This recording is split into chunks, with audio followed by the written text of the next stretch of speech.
Hey, everybody, and welcome to our Techstars Inside Sustainability Roundtable.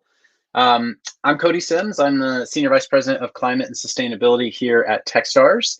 While we're sort of getting going here, if you could just take a minute to introduce yourself in the chat, just your name, your location, any company info you want to share. We can all get to know each other a little bit that way. Really excited to have you all here today and incredibly thrilled for our discussion with Sophie Purdom and Kim Zhou. They're the co-founders of the Climate Tech VC newsletter. If you're not a subscriber to Climate Tech VC, you should be. For me, it's one of the very few emails that I actually look forward to getting on a regular basis. It sort of shows up as a little treat in my inbox on the weekend. And it's super chock full of insights, trends, interviews about what's going on in the venture world and the startup world around climate tech. And really, Sophie and Kim have just amassed an incredible weekly deals section of funding announcements that I honestly have no idea how they stay on top of. We'll learn a little bit about that today, I think. But really, I want to jump right in, but have a little bit of quick housekeeping just to share a few other relevant things that are going on around the Techstars network. First of all, I'm super thrilled to share that we at Techstars announced last week that Techstars is now officially a signatory to the UN Principles of Responsible Investing. The UNPRI is sort of the global standards body for making responsible investments from a sustainability and an ESG perspective. There are over 3,800 signatories to the UNPRI today, representing about $121 trillion in AUM, which is just a number I can't even wrap my head around. And that's up from just $21 trillion in AUM in 2010. So it's obviously a growing trend of financial institutions recognizing the importance of investing their capital responsibly. And Techstars is committing to the UNPRI, which includes 6 key principles around incorporating ESG issues into investment analysis and decision-making, being active owners and incorporating ESG into our own ownership practices, disclosing any sort of ESG risks to investments we're making, and working to sort of express the importance of these types of principles to other investment organizations that we work with. So part of what I'm doing here today.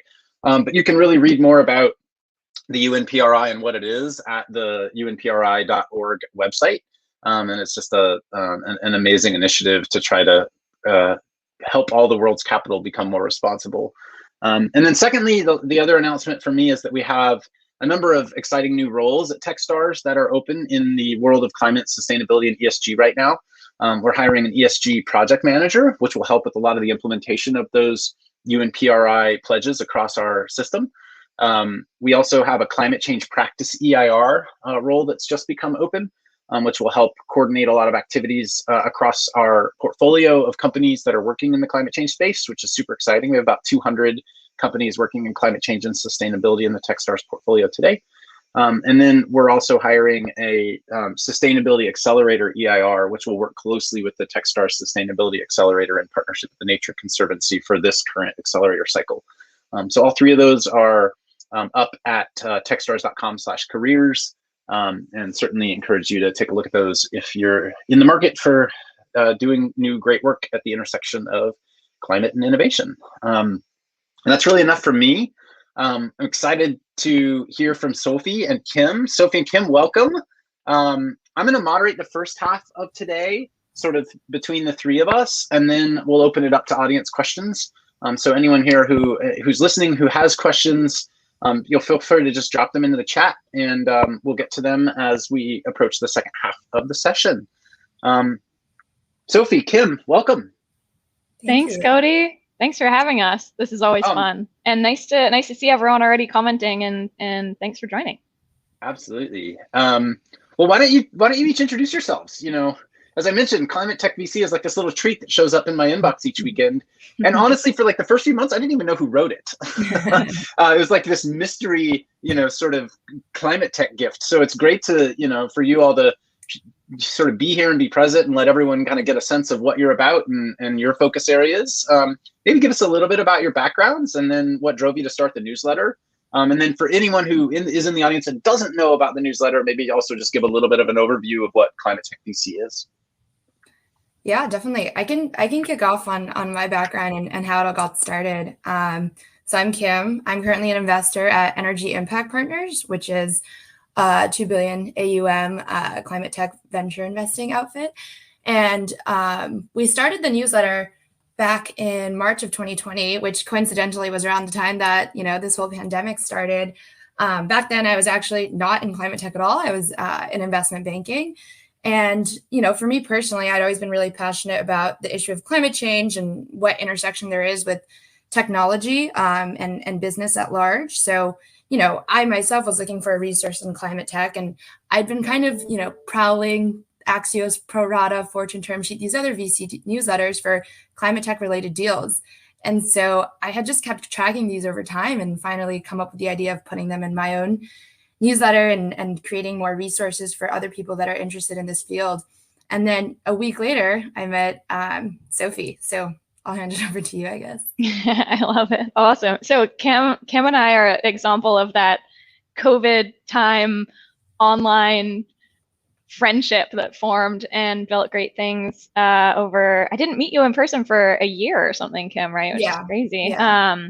And so my background coming into this, I've been climate first through my whole career, but worn a bunch of different hats along the way. So studied climate back at school and helped set up a new institute and major at Brown University, so other folks can come in and study climate from an interdisciplinary perspective. And got my hands dirty working on ESG back when that was not a hip way to invest your capital, setting up an endowed ESG fund at the University Endowment. And I recognize now, kind of looking back a bit, revisionist history on all of the various pieces that I've gotten up to.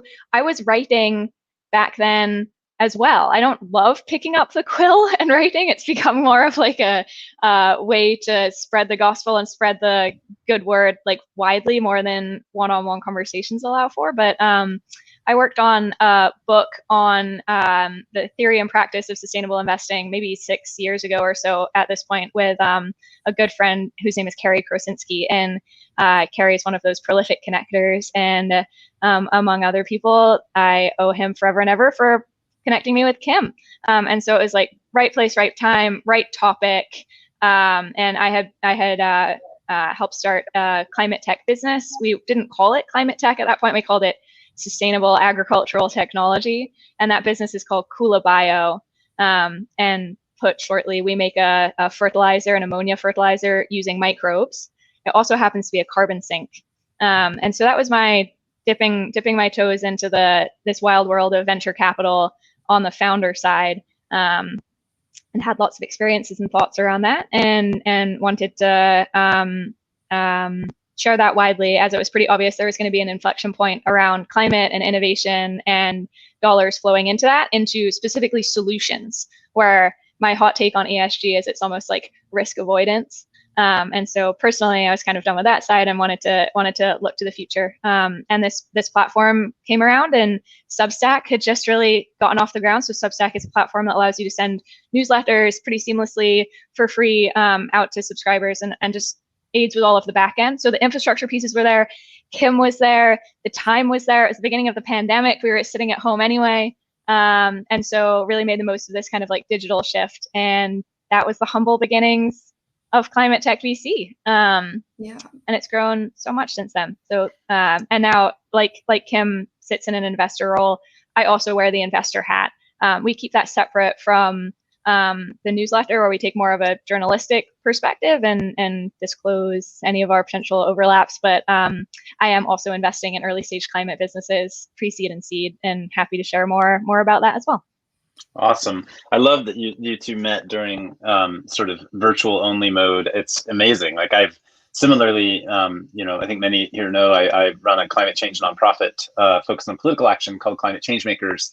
I still haven't met my co-founders and Climate Changemakers in person. Like we've only collaborated over Zoom, which is just an incredible sort of change in work culture over the last year, year and a half, obviously. Well, I'd love to, hear your thoughts. One of the pieces you all wrote a while ago that's gotten a lot of traction, and I think is instructive for a lot of people trying to get their heads around what's going on in the climate change space, particularly as it relates to technology and innovation, is to really understand what's different this time.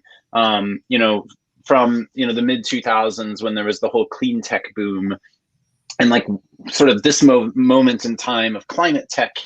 What is climate tech sort of simply a rebranding of clean tech? Is it a broader extension of the space?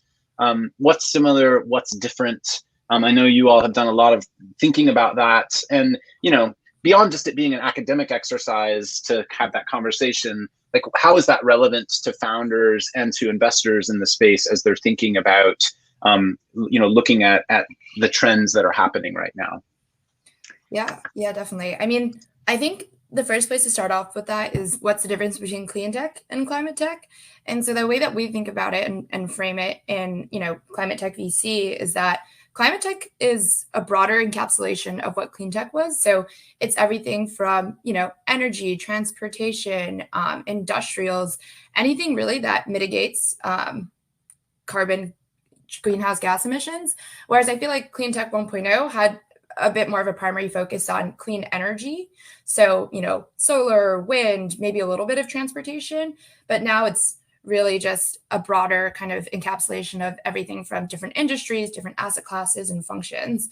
And then the second really critical piece, I think now, is that climate change is more tangible than ever to our lives. We've seen this summer, I think last week we wrote a piece and called it Hot Earth Summer. It was kind of like a take on Hot Girl Summer, but honestly, it has been the summer of climate change, record-setting heat waves, record-setting flooding. Never before have we seen this many, climate change-related disasters all in a 2-month period. And it's tangible to our economy, it's tangible to people's lives. And really now the climate crisis is at our front door, as the IPCC report concretely laid out. So I think that's also been, a primary difference between maybe 10 years ago and now. The other point I'd make is I think a lot of people bash on clean tech 1.0, just given, the bubble bursting and a lot of money being lost. But at the same time, I wouldn't call it necessarily a failure. I think there was a lot of really critical successes born out of that clean tech 1.0 that lays the foundation for where we are today with climate tech. One really big piece of that being, the boom of renewables and how costs within the renewables industry have fallen almost more than 90%. And now solar and wind are the cheapest form of power. And that's really set us up for this new age of electrification, which is one of the keys to unlocking decarbonization and getting to net zero. And then on top of that, too, we have seen successes in the form of, Tesla and First Solar and Sunrun and some of these other, clean tech 1.0 type of companies where they really led the charge in terms of, seeing where they can get in the public markets today.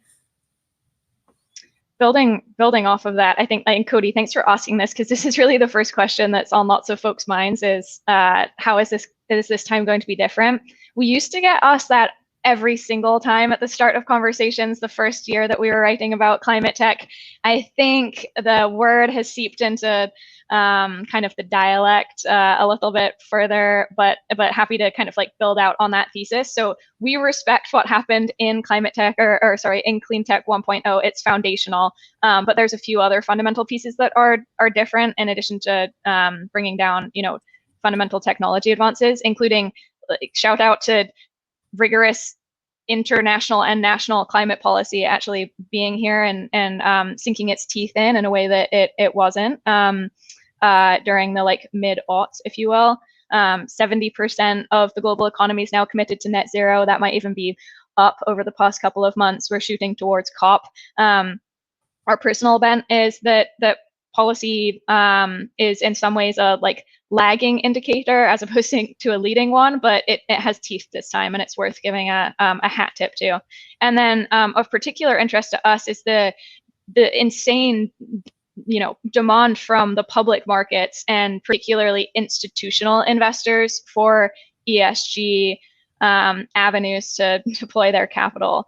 So I believe it's a third of global investable assets at this point are being dubbed ESG.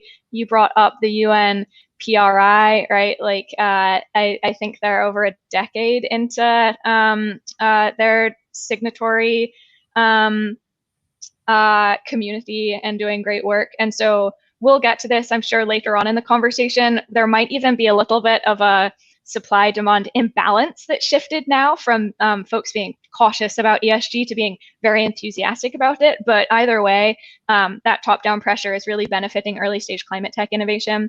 And then, of course, the last piece is corporate decarbonization commitments. In the wake or in the gap, I suppose, of any real environmental policy during the Trump administration, corporates really stepped up to the plate and filled that void. And of particular interest here is willingness of some leading, mostly high margin technology businesses, and we can get into that, but being willing to put their checkbook on the table and raise their hand and say, we're willing to pay higher prices here to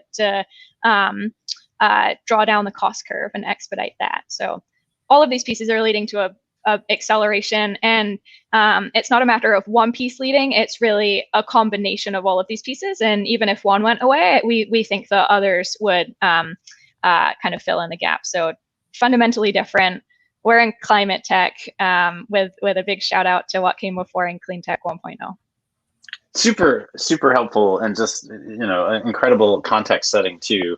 And I guess the big question I have in my mind that is what you all spend your time working on every week is, with this space sort of being so, for lack of a better term, hot and sort of focused on by so much of the capital markets at this point, and by the number of new entrepreneurs who are jumping headfirst into the space, especially entrepreneurs who maybe didn't have a background in this world.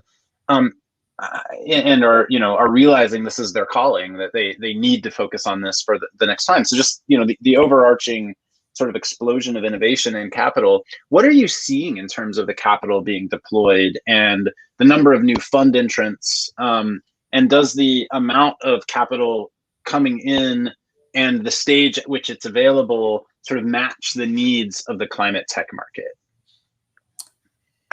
Yeah, I mean, this is actually something that we track pretty closely. So if those of you who don't follow the newsletter, we track, weekly deals within climate, and it's not just something we put in the newsletter, we also have it on the back end as well.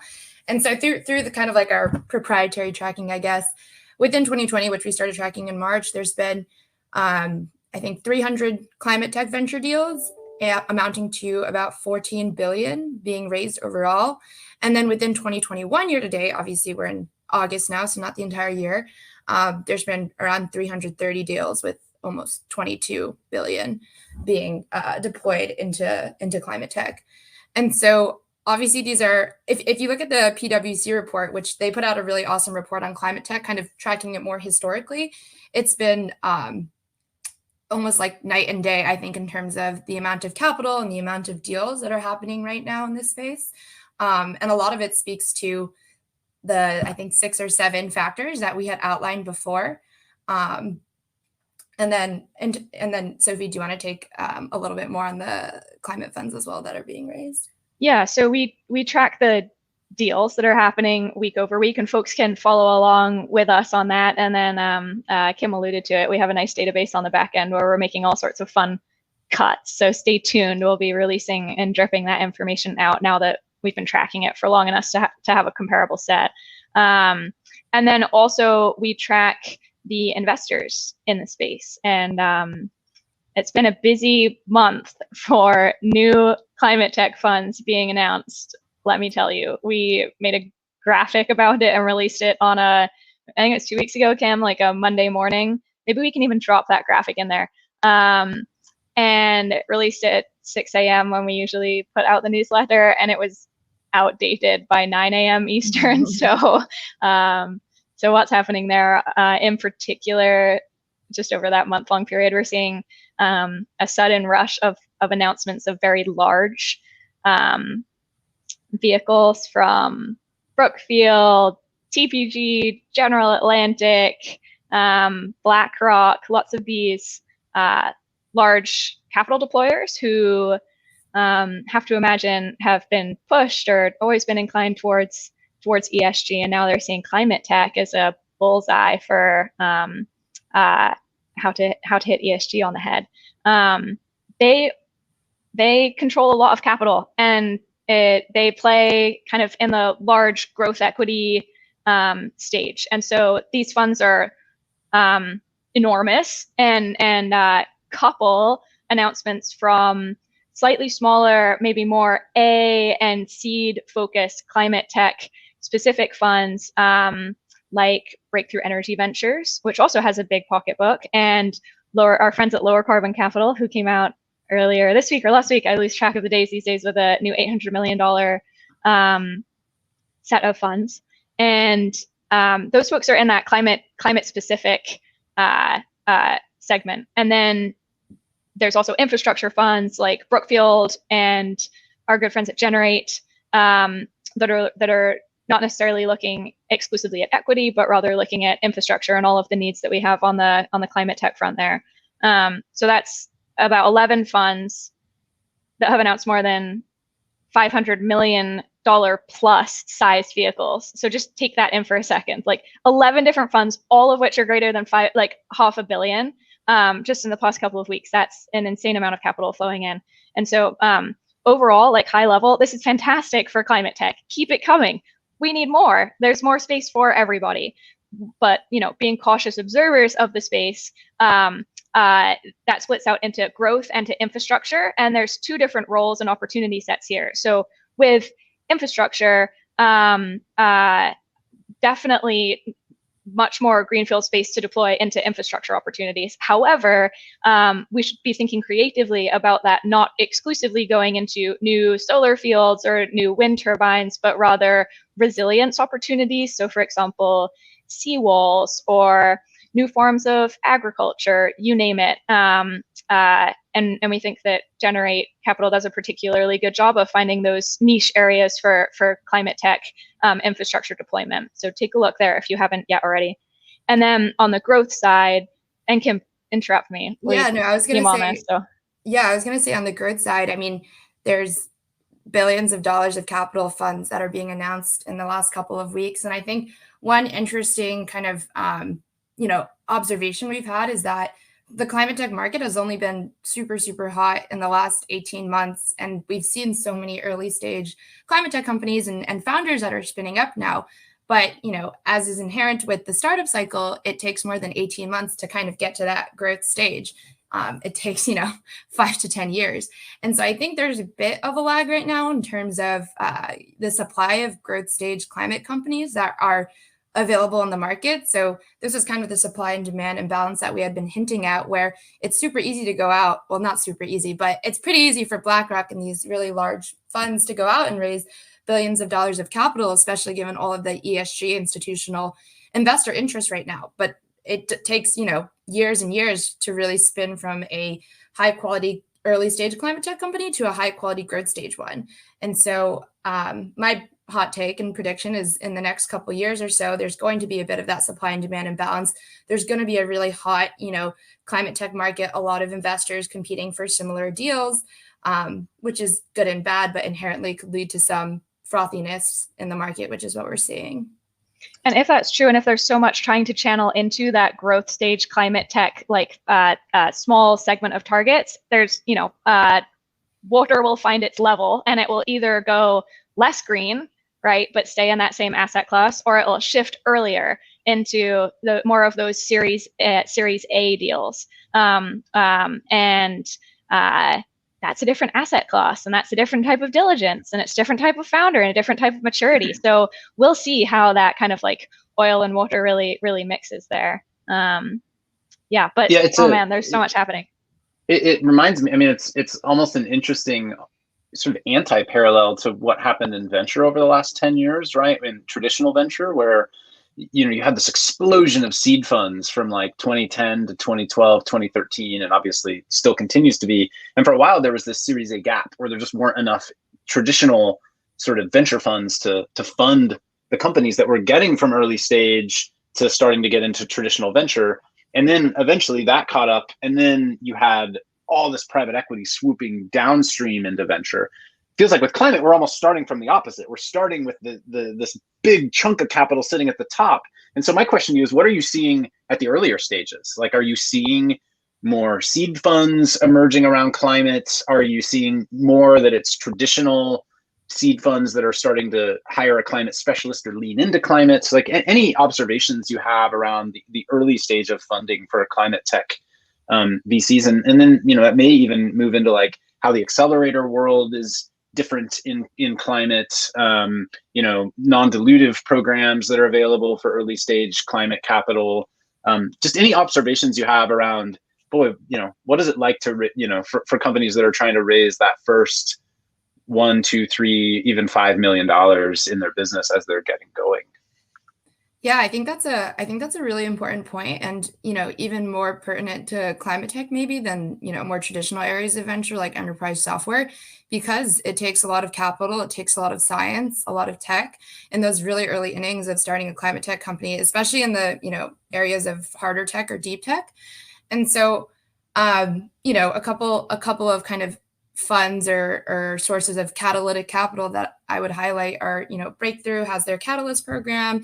Prime does a really great job of deploying catalytic capital as well. And then obviously there's the, you know, non-dilutive grants world like ARPA-E, the DOE, NSF, and a couple of these other players. So I think those are all, you know, a handful of resources where founders, especially on the harder tech side, can kind of leverage those resources in the, you know, phase 1, phase 2 stages of starting a company, but there aren't as many resources as there needs to be. You know, there's more accelerators like Techstars and some more vertical specific ones as well. So we also have this running list of climate accelerators where we've highlighted ones that are more focused on climate, ones that are more focused on energy, mobility. And so that's also kind of a strong platform for founders to start at as well. But all in all, I do think there needs to be more capital. There needs to be more resources deployed at this stage. And then, you know, kind of spurring investment alongside the later sides of the life cycle. And then another point I'd put here too is that amongst the earlier stage climate tech VCs that are focused on this deep tech side, we've seen this interesting trend of hiring a lot of climate scientists, technical experts, and then also having a fund life cycle that's, you know, not 5 to 7 years, but 10 to 15 years. And I think that's super, super critical as you think about, you know, what maybe went wrong with Clean Tech 1.0 and funding a lot of these harder tech companies as we treated it like traditional venture. But I think inherently there's a lot of, it's not necessarily worse returns. It's just that it's a completely different animal and you need to treat it that way. And so I think, again, caveating, the two most important ways is having a longer life cycle where, you know, we saw Tesla IPO not over 5 to 7 years, but, you know, 10 to 15 years, 10 to 20 years. And then having the right people in place internally, like the scientists, the technical experts who can do the deep technical due diligence in order to really, you know, filter for the high quality companies. There's a lot of capital providers on the venture side and the early stage venture side. And I found when not too long ago, I was out raising capital for Kula Bio, that it was difficult to parse through the interwebs and figure out who's serious about climate and really understands how to invest in this challenging category that Kim was just mentioning. And so we wanted to put out a resource for other founders out there, and we released the running list of climate tech investors, which I popped in the comments if folks want to take a look at that. I think it's our single most popular tool or article that we've ever released, and continues to actually ramp up in popularity over time as more folks are thinking of starting businesses or investors are out there. And so that's 100 plus of the investors that we think are really leading on climate tech investing. I'm sure everyone will have comments about other funds that should be listed on there or whatnot. So drop us a note. There's a field to add submissions. We want to keep this open source and fresh and accurate. So feel free to add suggestions. But really, this is a resource for you all to. We've done some of the filtering work, and feel free to take it away. But I will point out, like, that's the current state. We had just been talking about the new mega funds kind of coming in.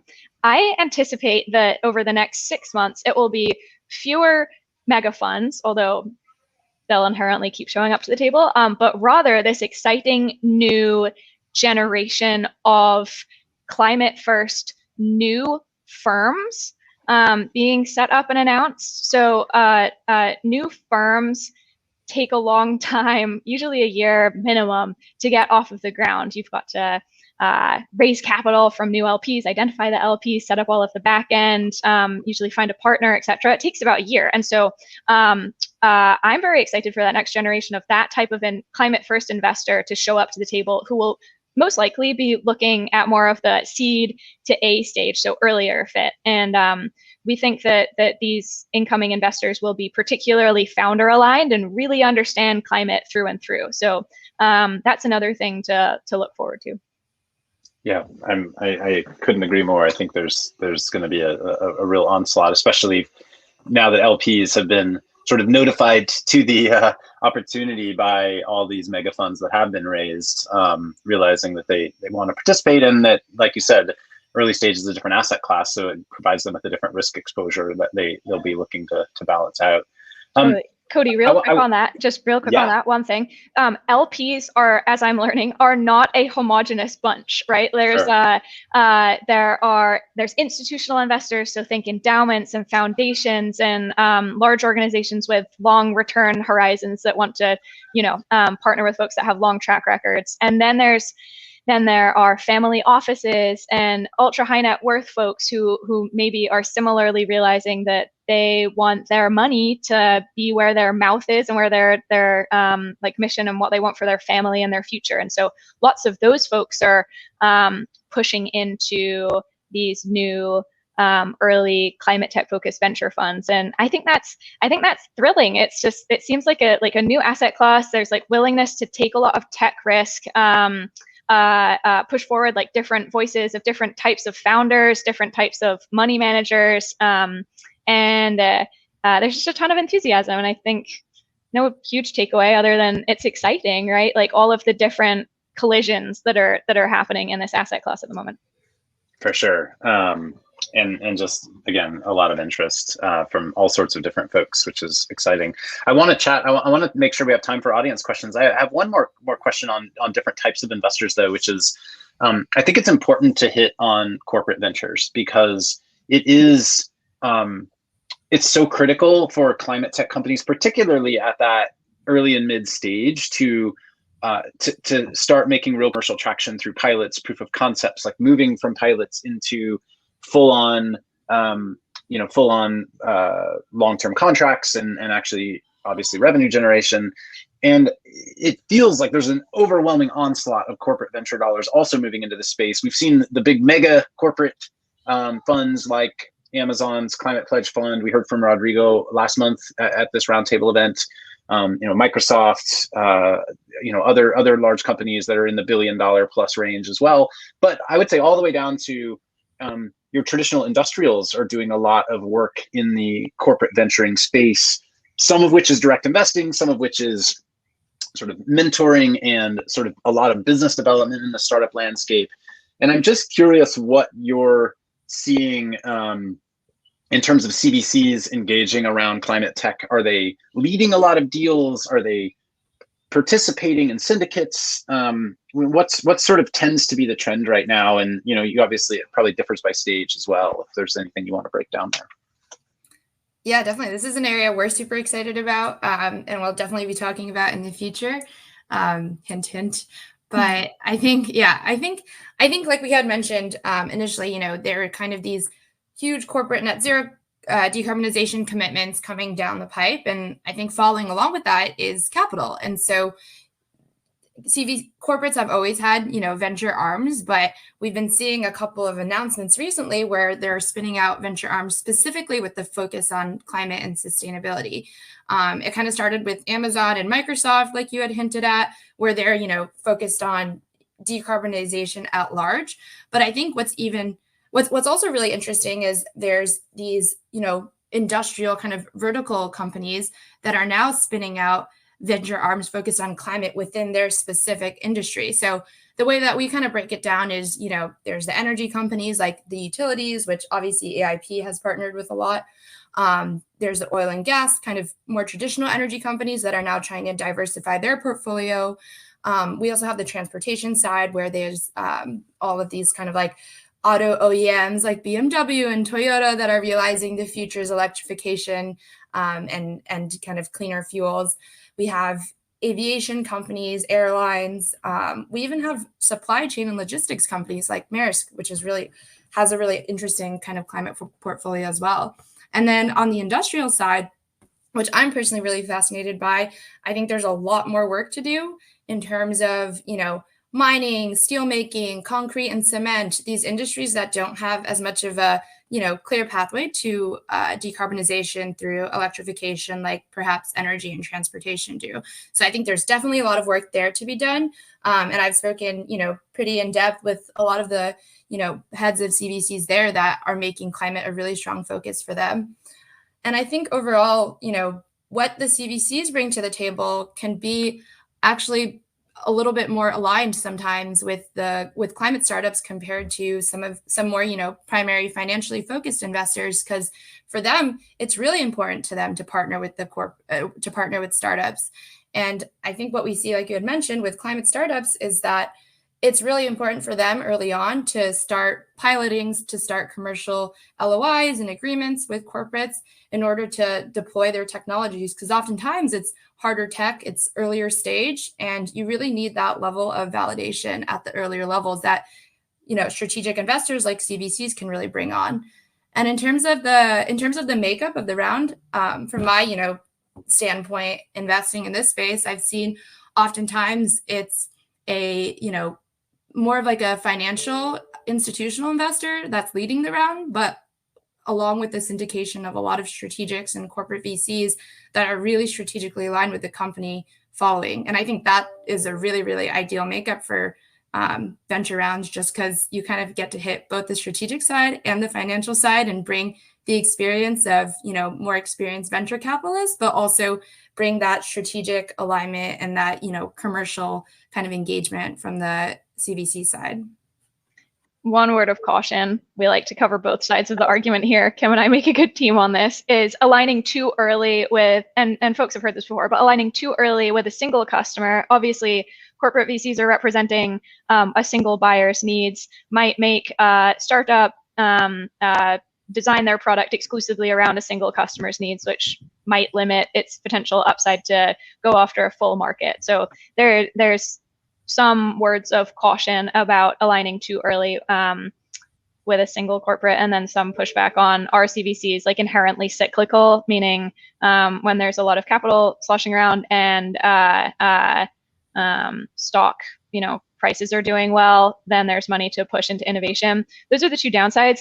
I think we probably sit more personally on the side of there's inherent alignment around decarbonization requirements here, and partnering with innovative organizations externally makes sense for corporates that are much better at deployment and scale, whereas startups are better at innovation. So wink, wink, we'll be publishing more on this soon.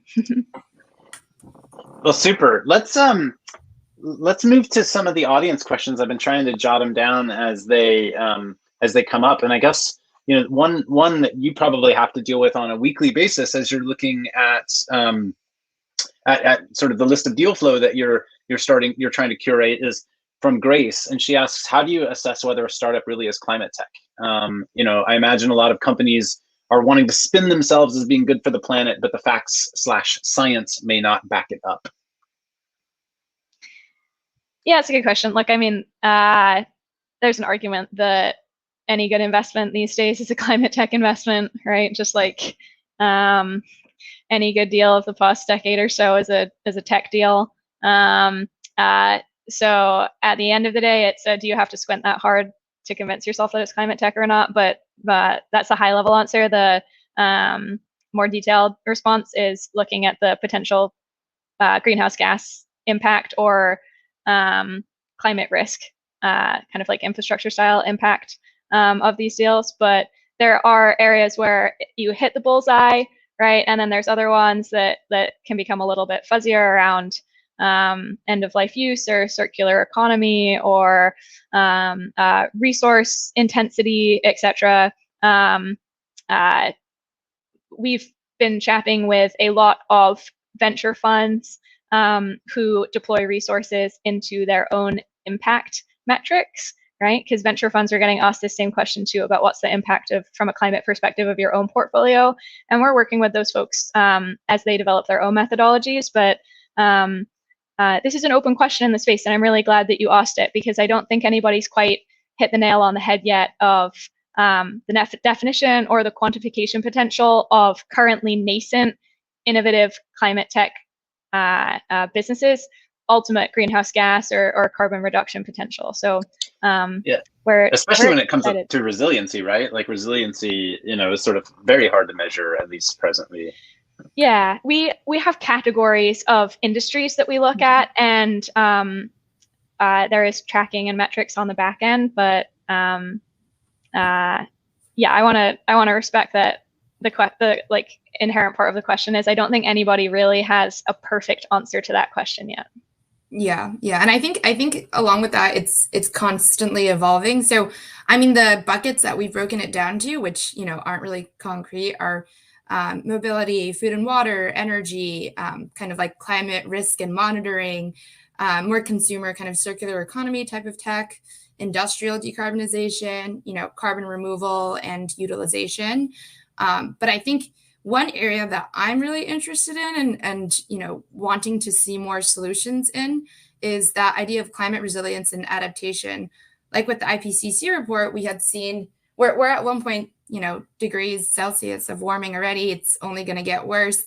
We're past the point of just mitigation. We really need to think about adaptation and resilience. And in addition to the physical infrastructure side, building seawalls, retrofitting buildings, like what can we do on the technology side? And honestly, I can't really think off my head too many companies that are working on this. Like, what do we do now that climate change is already here? What are tech-oriented solutions that we can be deploying? And I don't have a good answer. So we'll love to kind of see more innovation in that side and see people come up with, solutions and ideas on what do we do now that climate change is here and how do we adapt? Yeah, that's great. I mean, it seems like there's starting to be more and more companies working on water tech, water risk, like wildfire risk, like those sorts of things, which, feel like they're part of the climate tech space, though they're not direct GHG reduction technologies, right? So they're more helping us deal with the aftermath, but it's going to be amazing to see that evolve. I have a couple questions. Cody, like also like InsurTech and climate overlap is really interesting. Would love to learn more about that and are actively looking into that ourselves. Anything that's physical in nature, so supply chains, as the world gets crazier and hotter and there's floods and whatnot, like it's hard to ship your goods from place A to place B. So in addition to tracking the carbon intensity of that and the industrial angle, just like physically getting the goods there will be harder to predict and price. There's all sorts. Also, another area that we're looking at is what the heck happens with the carbon market. How much does that rely on a carbon price or a regulatory perspective? How big is the voluntary market? All of these large open questions. Super. So a couple questions that are kind of similar in nature. One from Ryan Brown, and he asks, and then one from James Grossman. They each ask, so any comments on changes in round size that you're seeing? And I'm guessing this is mostly at earlier stage, seed and Series A. Seeing a bunch of large rounds for pre-commercial tech. Not clear if this is part of a larger trends or just a few conspicuous one-off deals. And James sort of similarly says, what do you envision as potential dangers of too much capital rushing in, chasing too few scale-ready or otherwise sustainable business models in climate tech? Is this similar to the SPAC craze over the last year? So any thoughts on overcapitalization of pre-commercial companies? James keeping it real. We know each other from way back. I love it. I can answer that from a data perspective, can answer that question about the round sizes right off the bat. And again, stay tuned. We'll be releasing this publicly soon, but you heard it here. You heard it here first with Techstars. So with our deals tracking, we track by stage naturally. And so over the past 18 months from mid 2020 to a year later, 2021,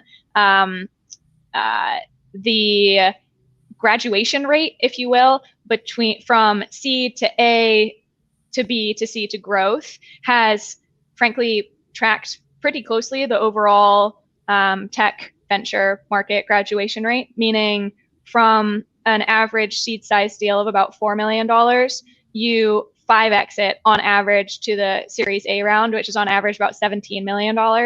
And then from there, it's about a 2x to B, another 2x to C, and then there's another 4x to the growth stage. Candidly, that last bit of what is a growth stage business like is much harder to track, so take that with a grain of salt. But the 5 to 2x to 2x is a really spot on healthy graduation rate. And also just gave you the data there of the kind of like average deal size across those categories. Yeah, and quickly on that note, we actually have been tracking what the average deal size looks like from quarter to quarter, and just high level, obviously there's a lot of data here, but I'd say, seed in Q2 of 2020, we were looking at average deal size around 3 million. In Q2 of 2021, that's around 4 million. But I think what's really interesting is looking at the Series A and Series B stage, which have definitely grown significantly. In Q2 of 2020, the average deal size in Series A was around 14. Now that's grown to around 24 million in Q2 of 21.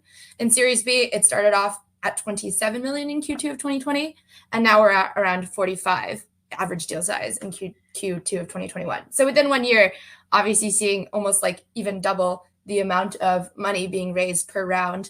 And like I said, I think it's a bit of a sign of frothiness given all of the capital coming into the space, in addition to just more kind of high quality founders and companies also coming into this space. So it's not necessarily a bad thing. It's not necessarily a good thing. I think it's just something that, we should continuously monitor and make sure it doesn't get a little too out of hand. Seems to mirror the state of venture capital in general at the moment, probably. I'm curious, we have a question from Ned Harvey. He says, voluntary carbon markets need to grow to greater than $50 billion by 2030 to meet the needed investments. What are the 2 or 3 biggest development in clean tech and product development space to credibly deploy that scale of capital with a level of financial accountability that will come with it? So that was a good question. And you can maybe even sort of pivot that broadly into what are you seeing in terms of the voluntary carbon market space, in terms of CCUS, negative emissions, all of that, I think would be sort of an interesting topic to unpack. Great question, and can break that out into 4 major categories there. So first, and slightly more adjacent, is the carbon tracking and accounting software for tracking and accounting carbon and greenhouse gas emissions within enterprises. So think the backbone of like carbon offsetting marketplaces. Then there's the whole suite of carbon removal technologies. So they range in terms of their permanence, and they vary in terms of their approach from nature-based solutions to kind of like mechanical direct air capture. But that's a big bucket where there's a lot of early stage activity because it's usually a hardware tech solution. Then there's carbon utilization, particularly exciting, also known as carbon to value. So think of like shout out to all those businesses making diamonds from sequestered CO2 and vodka and other fun consumer technologies, but also ones that are utilizing that captured carbon and pumping it into cement and other forms to recycle it or convert it for permanent storage.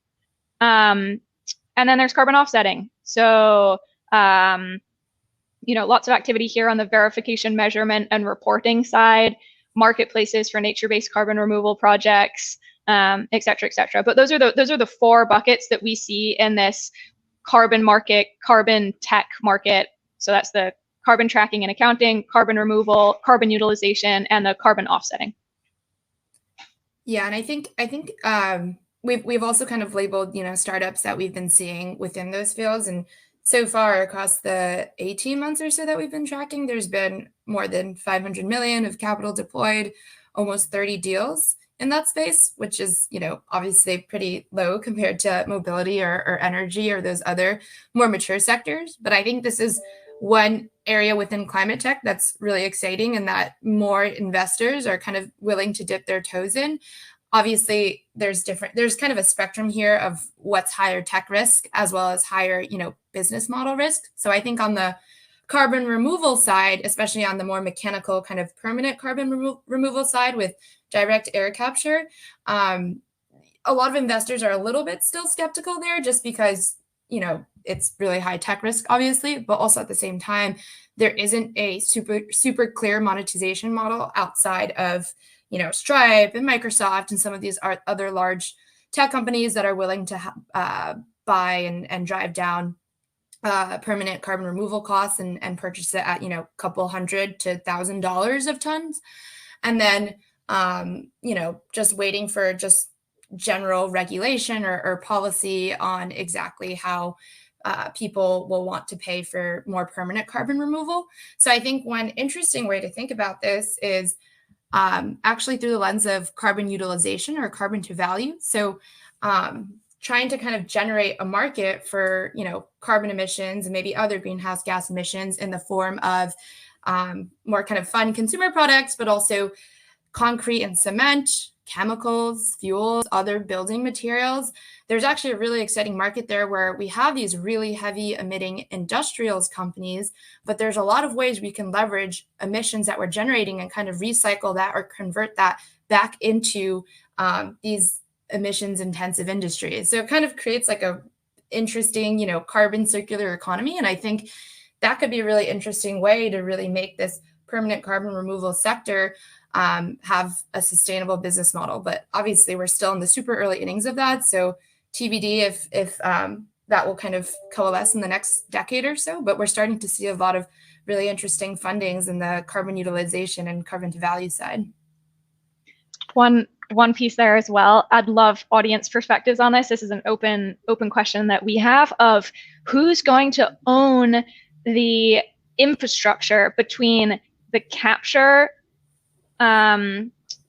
different technology solutions from mineralization to direct air capture to nature-based solutions through to once you've captured the carbon, then putting it somewhere either for permanent storage or for utilization for a value-added resource. What happens in the middle? Who owns that? Like there's literally gas and like compressed carbon or mineralized carbon probably moving somewhere. Obviously, that's not relevant if you're sinking kelp into the deep ocean on site or if you're turning it into a bio-oil or whatnot. But most of it has to get transported. And so will that be owned by government? Will that be owned by, other startups like Remora? We just wrote a feature about that's using tankers to move around pressurized CO2 gas. Or concerningly, might that be owned by oil and gas companies that frankly are pretty good at transporting pressurized liquids and gases? So will this basically be a way to extend the life of oil and gas businesses? And I'm not saying that's totally inherently bad. I think there is a role to play in the energy transition for oil and gas companies that are truly actually like really transitioning into energy producers of the future, but definitely some side consequences. And I think this will be a big topic of conversation. There's a lot of emotions tied into this as well as necessary economic questions to answer. Well, and it shows the importance of supply chain to the whole problem, right? Like we've seen the impacts of COVID on our global supply chains, and I think particularly when you're dealing with captured carbon or carbon utilization, if you're having to truck that carbon halfway around the world using polluting ships or trucks to do it, that scope 3 can all of a sudden really hurt your carbon accounting equations in that whole formula. Unless you put it on a Remora truck, which is there we go. Carbon negative. Exactly.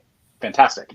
Okay, we're getting close on time, and sort of the last question that I want to ask, I want to have you all comment on, because you've recently launched a really amazing job board for climate tech startups, is that Connor Russo asks, aside from capital, what do early stage climate startups need? Is there a skills gap or a difficulty recruiting for specific roles? So maybe just, even sharing some of the other resources that you all have compiled so far to help startups in this space, and just any other observations you have in that area. And I think this might be our last one here.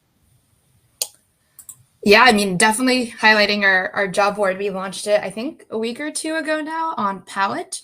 And we do a lot of work on the back end to really filter for companies that are climate first and high quality, have proof of traction, or on the funding or on the venture fund side, have raised and closed capital. So we do a lot of that work already on the back end for you. And then just making sure there's like really that ecosystem there of people working on climate in addition to just funding climate. Yeah, I think that's a really good question that not a lot of people ask. We focus so much on the capital side of the equation, whereas the talent side of the equation is equally as important, and obviously both kind of tie together. So the better the talent, the more funding you'll raise, the more funding you raise, the more talent you can hire. But it's not super different from any other industry or any other tech company. You need the roles, you need kind of those like operation roles that are really critical as well. You need the finance side, you need the go-to-market and sales side, you need even just like the back office operations side, making sure everything is running smoothly. And then for more of the harder tech, deep tech companies, obviously at the earlier stages, it's more focused on, the process engineers, the chemical engineers, all of the different types of engineers, the kind of like head of product, and thinking through, not only how do I, actually like create this technology, but how do I deploy it and make sure that it, meets all of the commercial specifications and needs. So there's obviously a lot more of that sort of talent necessary in seed Series A stage climate tech, hard tech companies. But I just want to emphasize, like, there's a place within working on climate for everyone with all different types of skill sets, especially for these companies now reaching that Series B, Series C growth stage. There's so much capital coming in, which means, more rounds, more funding rounds, and more need to hire for talent within kind of that business and commercialization go-to-market side, which everyone within like horizontal tech or enterprise tech has the skill sets for. Yeah, also recognizing, it can be difficult to figure out a transition to work on climate, and want to shout out a few resources for folks looking to get over that hurdle of feeling like you can talk this language too. I think there's a perception that you need to have a degree in climate science in order to work on climate, and that's not true. So we want you to feel confident that you understand and can figure out what are the most impactful areas that you personally feel aligned with and want to work on climate.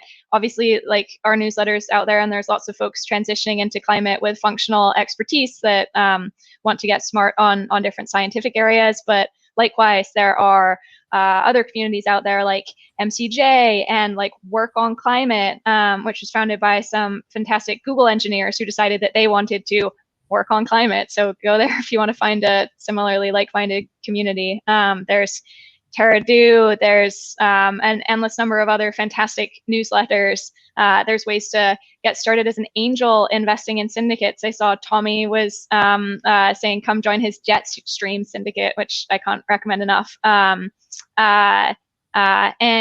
I dropped in the chat here as well. I think it's worth noting, as with any new frontier economy, transition, not everybody feels as confident about their ability to jump into it right away and take on risk, and sometimes economic risk. And so we've put out a list of resources, and we'll continue to maintain and update this, focused on the intersection of climate tech, venture, and diversity. No one should be left behind in this climate tech transition, right? It goes without saying that climate change disproportionately affects folks who are economically hardest off, and those folks have a ton to bring to the table. And so everyone should do their part to make sure that we're bringing diversity first and foremost into the conversation about transitioning to work on climate tech. So feel free to check out some of those. There's and particular hat tip to Elemental Accelerator, which does a phenomenal job of equity in, equity out. Yeah, and just one more point on that last piece. This is part of a larger interview we had done on EIP's Elevate Future Fund, which was just announced. So we just launched a climate tech fund focused on underrepresented founders, specifically at that earlier stage. And Anthony and Vita, who are leading the fund, are awesome. So definitely feel free to check out that feature as well. But I think broadly on the topic of diversity and inclusion, I think it's really important to focus on talent and founders at that earliest stage of the pipeline, because that there hasn't always been those resources or that capital that have been available to them. And so starting with accelerators or even starting as early as university level is going to be really critical to, I think, addressing a lot of this lack of diversity and a lot of this lack of underrepresented founders in the climate tech space and in the energy transition specifically. So really excited for, I think, what will be a lot more announcements to come in terms of more climate tech funds focused on, the issue of environmental justice and social inclusion. Well, fantastic. Kim, Sophie, thank you both so very much. Our time here has come to an end for this. We are extending for the next 30 minutes the networking portion of Hop In. So anyone, if you've enjoyed folks you've been chatting with in the comments and want to go meet other great participants, jump into the networking feature. It's always really popular and well attended, and lots of incredible folks from incredible backgrounds. Please, everyone, subscribe to Climate Tech VC if you have not. The link has been shared many times in the chat, but climatetechvc.org. Huge thank you to the Techstars team who puts on these events behind the scenes. Ellie, Jonathan, thanks a million. And most importantly, thanks to everyone here for joining us. We're posting a poll right now. We'd really appreciate if you could take a quick 2 seconds to take. If you loved our event today, you can score us a 10. If you thought this was a terrible use of your time, you can score us a 1 or choose whatever in between, floats your boat. And our next event will be September 15th. It's going to be a startup showcase featuring a number of the startups that have been participating in the Techstars Sustainability Challenge Net Zero over the last few months. So save the date and we'll get invites out to your inbox soon. With that, thank you so much, and we will see you on September 15th. Thanks, Cody. You're awesome. Thanks, everyone, for joining. Good to see you.